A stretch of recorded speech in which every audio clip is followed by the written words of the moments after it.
علماء کہتے ہیں جس کو غربت نے لپیٹ رکھا ہے نا جی، روزی میں برکت نہیں، ترلے کرتا ہے، تعویذات لیتا ہے، وظیفے پڑھتا ہے، علماء کہتے آؤ آؤ ہم آپ کو خبر کرتے ہیں روزی میں برکت کیسے ہوگی، کیسے ہوگی؟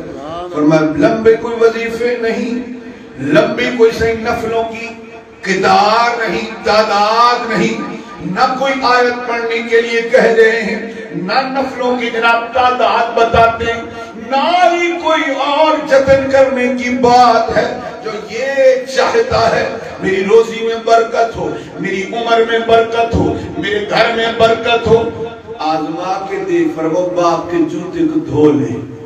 سبحان اللہ۔ ابے دے جوتے دھو، امی دے چپل مبارک دھو، ماں کا جوتا دھو، ابو کا جوتا دھو۔ جس دن عادت بن گئی ماں باپ کے جوتوں کی تقریب کی برکت چھما چھم برسے گی۔ بتا بات دل کا نہ کرے اس میں اب عادت کوئی جوتی پیو دی میں صاف کرا۔ کہتے ہیں جس دن عادت بن گئی باپ کا جوتا صاف کر، برکت ہی برکت۔ سبحان اللہ۔ علماء کہتے ہیں امیاں جب باپ کے جوتے کو صاف کرنے پر اللہ کی رحمت برستی ہے، اور اس باپ کی عزت پر کتنا رحمت برسے گی۔ سبحان اللہ۔ باپ کے جوتے پڑے ہیں اٹھا کے سیدھے رکھ دے، اٹھا کے سیدھے رکھ، اگر چوکھا زور لگ سیا ابے دے جوتے مبارک پہ ہوئے نا، اب ابے دے جوڑے چاہتے سیدھے کر رکھتے بلا زور لگ سیا، وہ قیمت لگ سیا۔ اماں دیا کو چپنا چاہ کری سیٹ کر رکھو زور لگ سیا، بالکل کوئی نہ سائے۔ توجہ کی بات ہے، ہماری توجہ میں یہ بات نہیں ہے، کیوں؟ ہمارے دل میں وہ عزت ماں باپ کی نہیں ہے جو ہونی چاہیے۔ ہاں رسمی ہے، ایک رسمی بات ہے، میرا ابا ہے تو میری اماں ہے، یہ رستہ میں چھڑ بات۔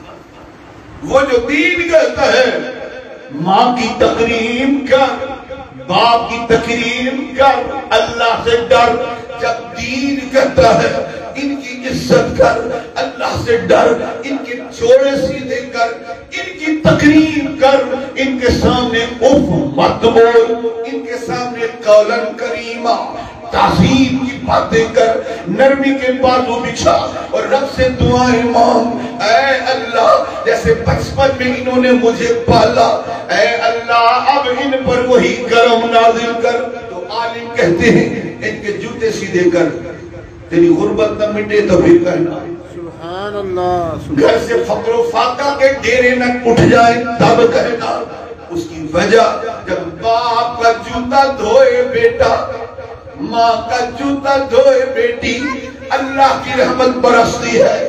یعنی توجہ دلانے کی بات ہے، باپ کا سائیں جوتا وہی دھوئے گا جس کے دل میں باپ کا پیار ہو۔